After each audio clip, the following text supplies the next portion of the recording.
Nani ambaye anafanya vizuri sana hapa Sweden, to be honest? Ukweli upo, namba zinaongea, fikiri unaziona, na hata ukienda YouTube kabisa itafutie msanii ambaye anakimbizana na mimi namba pale kaka. Na mimi ndo msanii namba 1 hapa Sweden. Msanii ambaye najua kuimba, naimba vizuri, najua kuandika, najua kuvaa na na pesa. Na maokote hapo si. Hongera sana bro. Asante. Hapa Sweden kuna wasanii wengi, si ndio? Na Marekani nini, kwa sisi wa diaspora I mean. Unatamani kufanya collab na nani?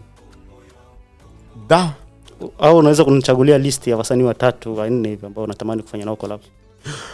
Ambao nafanya nao collab, ambao naona nikapenda kufanya nao collab. 3 tu aiza yani.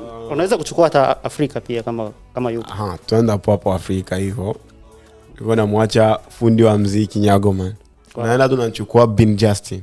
Bin Justin kabisa. Wow. Gaspar mwandishi mzuri. Mwingine? Ando nimechagua Nyagoman, Gaspar na Bin Justin babu ule. Na Sweden hujataja hata msanii mmoja. Au ndo unaendeleza ile kuvimbiana?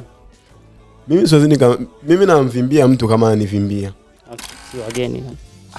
Hamna kabisa, sijaona kushindana nayo yani. Sijaona kushindana na mimi, na kama kuna ambaye anahisi huwa anaweza akashindana na mimi. Aoneshe ubabe wake. Ila hujataja hata msanii mmoja hapa. Sasa twende kwanza, namba zinaongea. Pesa ipo mzee. Pesa ipo, muziki unalipa. So